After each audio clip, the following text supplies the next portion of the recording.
નમસ્કાર વિદ્યાર્થી મિત્રો, હું કૈલાસ રાજગોર આપ સૌનું મારી યુટ્યુબ ચેનલમાં હાર્દિક સ્વાગત કરું છું. ઘણા બધા વિદ્યાર્થી મિત્રોની કોમેન્ટ્સ હતી કે હું જોબની સાથે જીપીએસસી કે કોઈપણ સ્પર્ધાત્મક પરીક્ષાની તૈયારી કેવી રીતે કરવી તેના ઉપર વિડીયો બનાવો. કારણ કે હું પણ છેલ્લા 5 વર્ષથી મારી જોબની સાથે તૈયારી કરી રહી છું, જેથી મને લાગ્યું કે આ ટિપ્સ આપ જોડે પણ મારે શેર કરવી જોઈએ.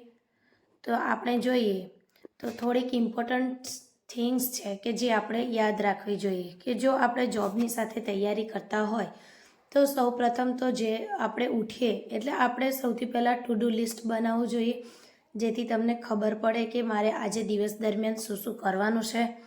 અને આપણો જે બેસ્ટ ટાઈમ હોય જે સ્ટડીનો એ આપણે એનાલાઇઝ કરવો જોઈએ. જેમ કે મારો બેસ્ટ ટાઈમ અર્લી મોર્નિંગ છે.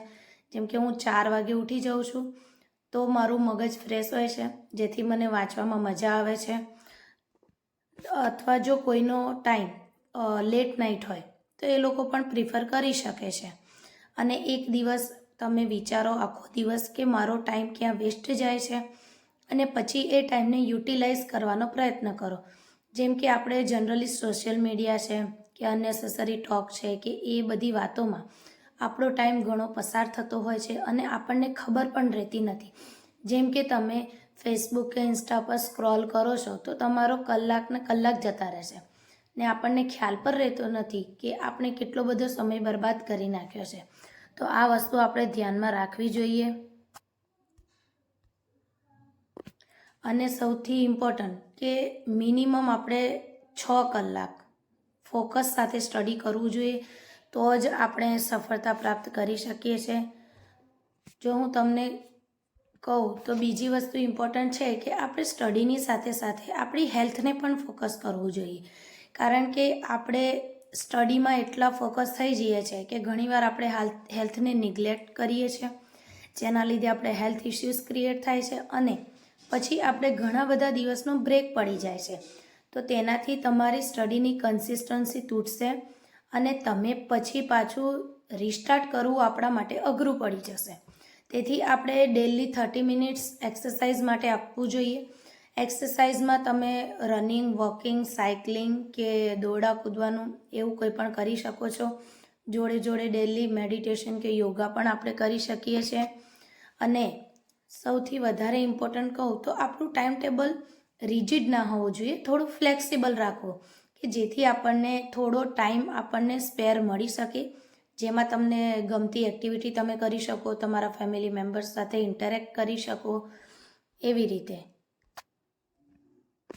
અને જ્યારે આપણે રજા હોય, જેમ કે સરકારી કર્મચારી હોય તો મોસ્ટલી બીજો અને ચોથો શનિવાર રજા હોય છે, તો એ જે 2 દિવસ હોય તો એમાં આપણે ફૂલ ટાઈમ મતલબ એક એસ્પિરન્ટની રીતે આપણે ફૂલ ટાઈમ પ્રિપરેશન કરવી જોઈએ, જેથી આખા વીકનો જે આપણો ટાઈમ છે જે ઓછો થોડો આપ્યો હોય તો એ કમ્પન્સેટ થઈ શકે.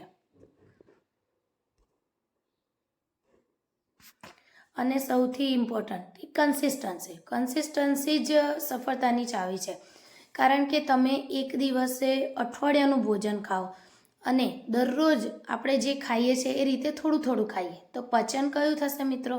જે આપણે રોજ થોડું થોડું ખાઈએ છીએ, જો આપણે એકી સાથે જ્યારે થોડો ટાઈમ એક્ઝામને બાકી હોય અને બધું જ રીડ કરવાનો ટ્રાય કરીએ, જેમ કે history, polity, culture, geography, economy, science, tech, current, તો પછી આપણના મગજ છે એ તો લિમિટેડ કેપેસિટી છે, તો તમે એકી સાથે બધું રિવાઇઝ નહીં કરી શકો અને તમારું માઇન્ડ પણ એ એક્ઝોસ્ટ થઈ જશે, જેના લીધે તમને એન્ઝાયટી થશે અને આપણે પછી એક્ઝામમાં જે આપણું પરફોર્મન્સ હોવું જોઈએ એ નહીં થઈ શકે.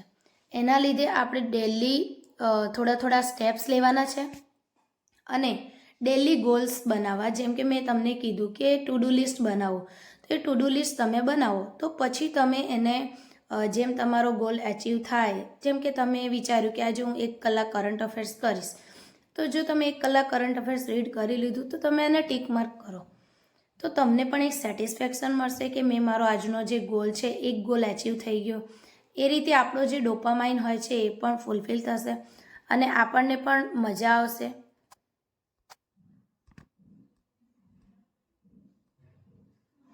અને ટીક માર્ક કરવાથી આપણો સેલ્ફ કોન્ફિડન્સ પણ વધે છે અને હવે હું તમને મારા ઓપિનિયન મુજબ કયું ટાઈમ ટેબલ હોવું જોઈએ એ હું તમને જણાવું છું. આ મારા ઓપિનિયન મુજબ છે. જો તમને અર્લી મોર્નિંગ ના ફાવતું હોય તો તમે એ ટાઈમ લેટ નાઇટમાં કમ્પન્સેટ કરી શકો છો. જેમ કે મારું ટાઈમ ટેબલ એવું છે કે હું 4 વાગે ઉઠી જાઉં છું અને 4:30 થી 8 વાગ્યાનો જે સ્લોટ છે કે જે નો ડિસ્ટ્રેક્શન સ્લોટ છે મારો, કે એ ટાઈમમાં મને કોઈ ડિસ્ટર્બ આવતું નથી. તો મને એ ટાઈમમાં રીડિંગ કરવાનું ગમે છે, જેથી એક ફ્રેશ માઇન્ડ સાથે રીડિંગ થઈ શકે છે.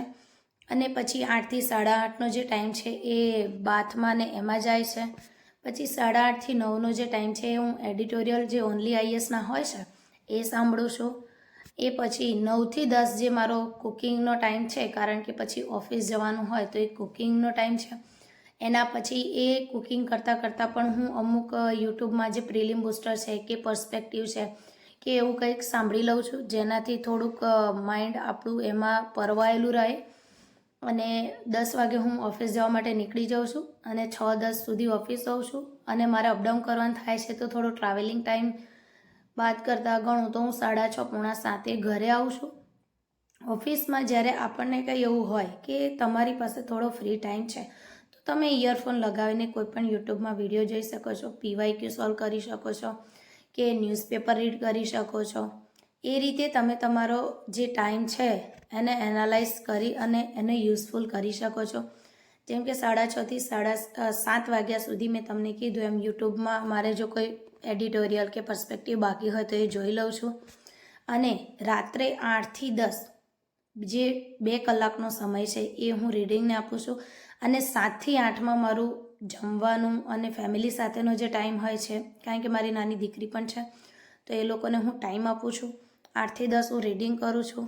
અને આમ આપણે જોઈએ તો 6 થી 7 કલાકની મેં આ જે ટાઈમ ટેબલ બનાવ્યું છે એમાં આપણું રીડિંગ થઈ જાય છે. અને એમાં તમે જોબ પણ સારી રીતે કરી શકો છો, ફેમિલી પણ સાચવી શકો છો અને તમારો જે રીડિંગનો ટાઈમ છે એ પણ આપી શકો છો.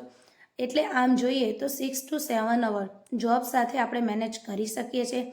અને ઘણા બધા કહેતા હોય છે કે આટલા કલાક વાંચવું જોઈએ, આટલા કલાક વાંચવું જોઈએ, પરંતુ હું તો એમ જ કહીશ કે જેટલા કલાક વાંચો એટલું ફૂલ ફોકસથી વાંચો, વિધાઉટ ડિસ્ટ્રેક્શન વાંચો. તો તમે મિનિમમ અવર્સ વાંચ્યું હશે તો પણ તમારું માઇન્ડ એક્ઝામ ટાઈમે તમને યાદ અપાવશે અને તમને સારું પરફોર્મન્સ પણ આપશે. તેથી અવર્સની કમ્પેરિઝનમાં હું તો એમ માનીશ કે ક્વોલિટી રીડિંગ મહત્ત્વનું છે. એટલે જેટલું પણ વાંચો ફૂલ ફોકસથી વાંચો, જે પણ સબ્જેક્ટ વાંચો તે સારી રીતે વાંચન કરો અને એનું મેક્સિમમ રિવિઝન કરો, કારણ કે revision is the key to success. તો મિત્રો, આ હતું મારું ટાઈમ ટેબલ. જો તમને લોકોને ગમે તો તમે આને યુઝ કરી શકો છો અને આમાં તમે તમારા ટાઈમિંગ પ્રમાણે પણ તમે એને ફોલો કરી શકો છો. થેન્ક યુ મિત્રો. મળીએ હવે નેક્સ્ટ વિડીયોમાં.